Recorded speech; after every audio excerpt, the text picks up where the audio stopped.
Lalu kemudian di sana tentu ketika dia ditetapkan ada berbagai peruntukan sebelumnya, atau ada berbagai katakanlah area-area tertentu yang memiliki peruntukan tertentu. Nah, tapi ini sudah di wilayah pertambangan, kemudian selanjutnya diberikan izin usaha pertambangan.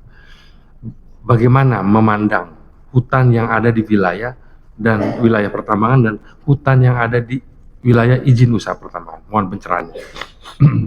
Baik, mohon izin yang mulia. Jadi begini, jadi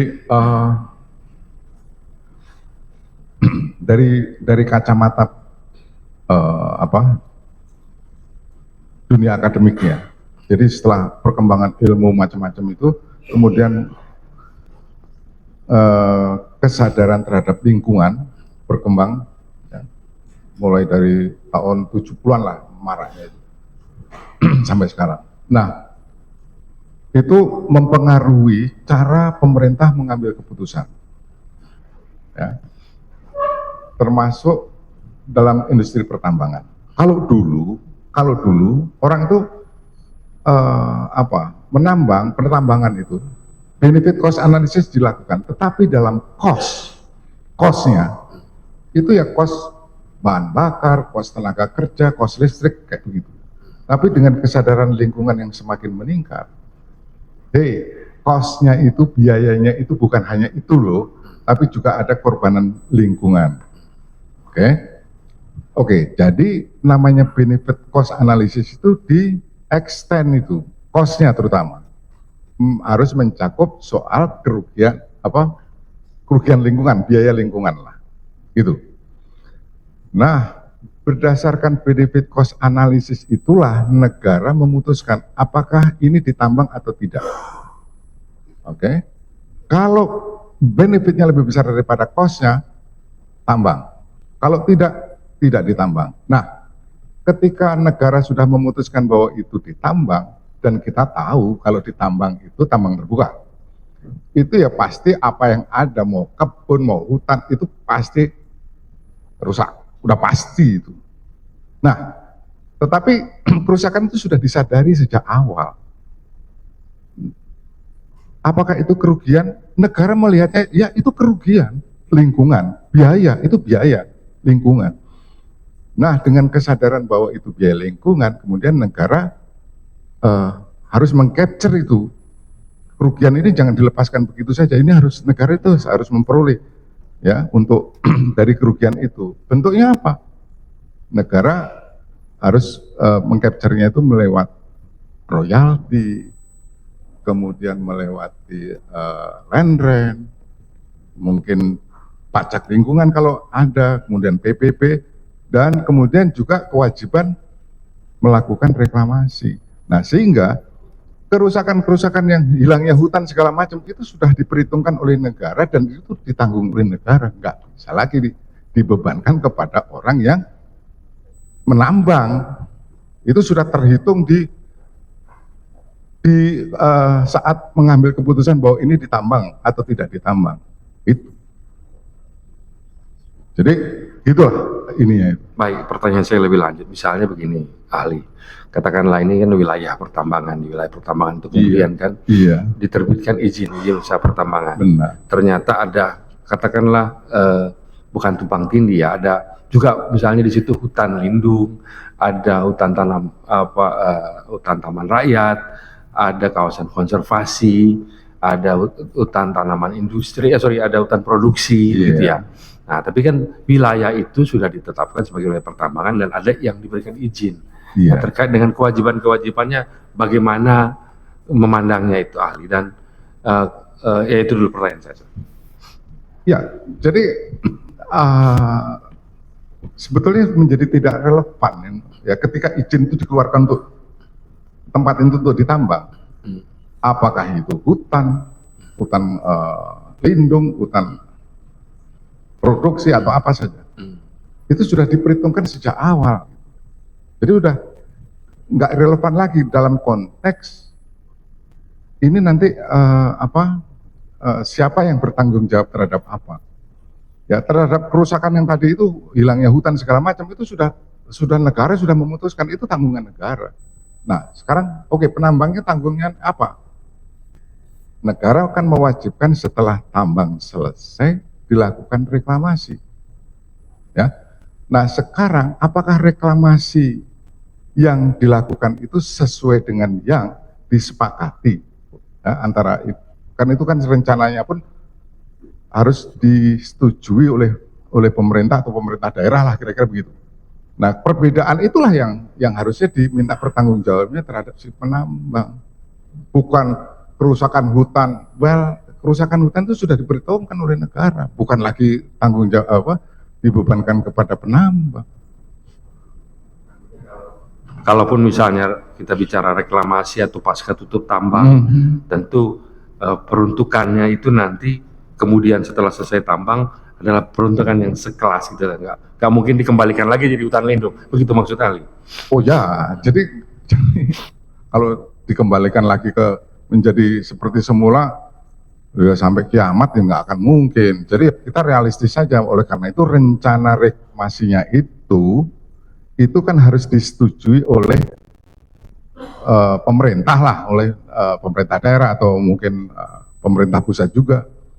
Nah, berdasarkan itu, rencana yang sudah disetujui itu, ya, kita lihat apakah yang dilaksanakan itu sesuai dengan yang direncanakan dengan yang sudah disetujui itu. Kalau tidak, berapa kurangnya? Nah, itu yang harus ditagihkan kepada si penambang yang melakukan reklamasi ini.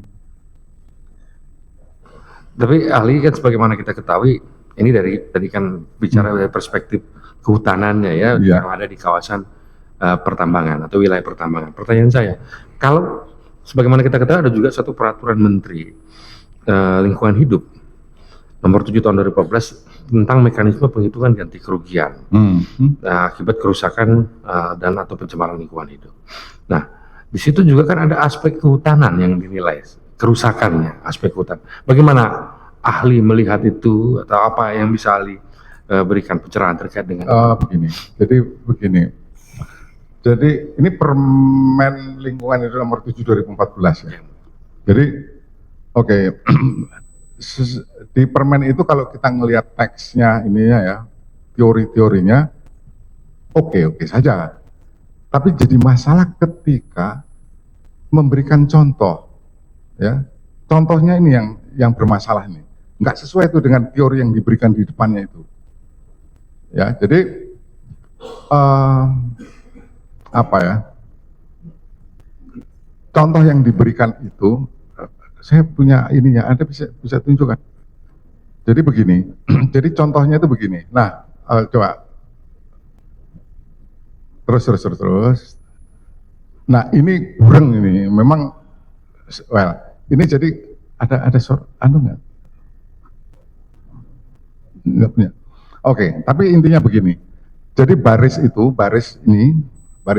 adalah ekosistem, jenis-jenis ekosistem. Jadi ada, kalau di Gedein itu ada hutan tropis di situ, ya, ada forest tropical forest itu ada itu.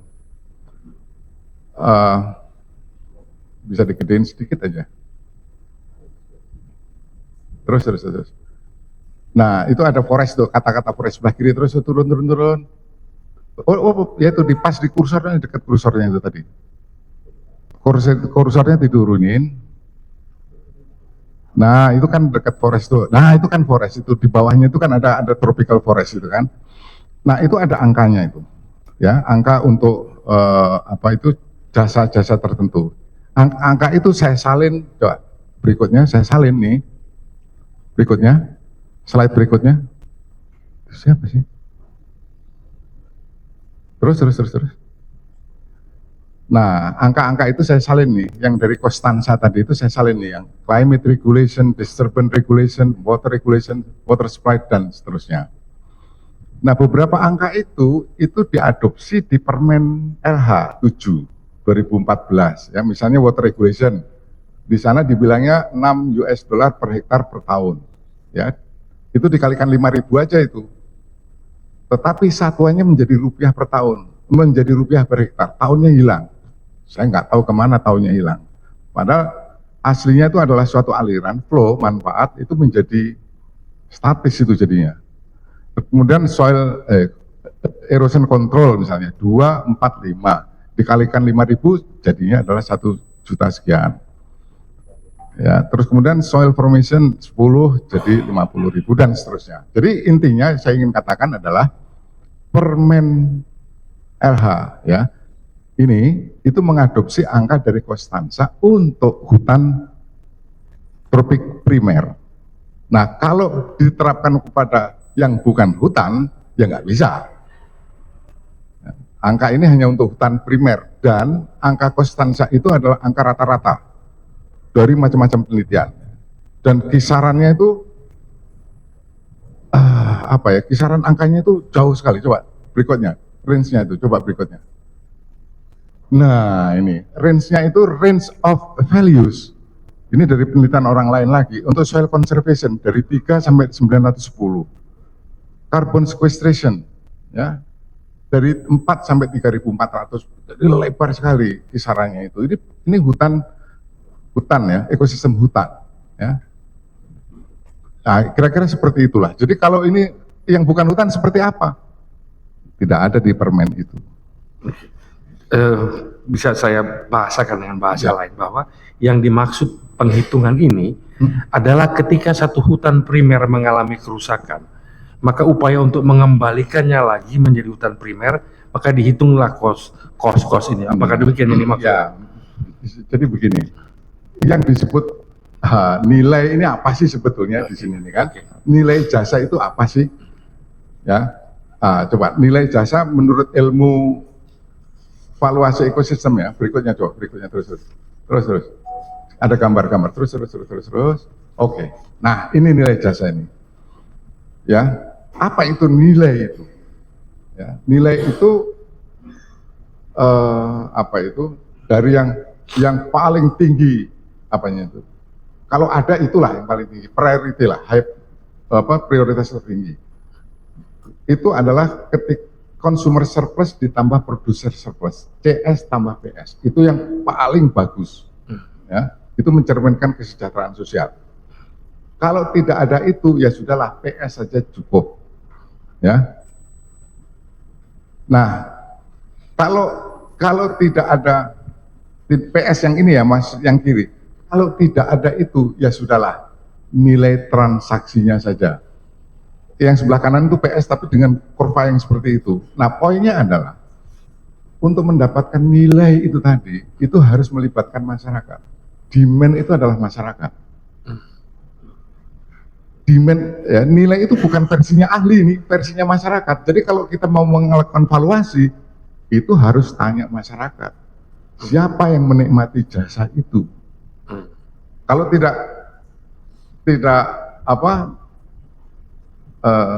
menanyakan kepada masyarakat, tidak ketahuan siapa yang menikmati jasa itu, ya nggak bisa kita melakukan penilaian. Kira-kira begitu. Artinya kalau dalam bahasa lain, valuasi itu dimaksudkan adalah kemudian apa masyarakat yang ada di sekitar area yang katakanlah yang memperoleh manfaat dari betul. Yang mengalami kerusakan tadi ya. Ya, yang kena dampak lah, apakah kena dampak di atau lalu ada mekanisme untuk itu mendapatkan pendapat masyarakat terkait dengan valuasi ini? Iya, salah satu metodenya itu kan itu. Jadi salah satu metodenya itu adalah yang disebut dengan contingent valuation method. Jadi nanya itu berapa itu nilainya ke masyarakat itu. Nah, tetapi ada metode lain yang yang disebut dengan biaya restorasi. Jadi kalau hutan ini berubah, berapa biaya yang diperlukan untuk memulihkan kembali? Itu sebagai proksi dari nilai ekosistem hutan itu. Jadi salah satu metode. Jadi mungkin saja angka-angka yang disebutkan oleh Konstansa itu sebetulnya berasal dari biaya pemulihan. Jadi kerugian, nilai tadi itu berdasarkan berapa biaya pemulihan kalau ini mengalami kerusakan lah. Seperti itu. Oke. Coba kita kembali ke tadi. Ya. Coba ya.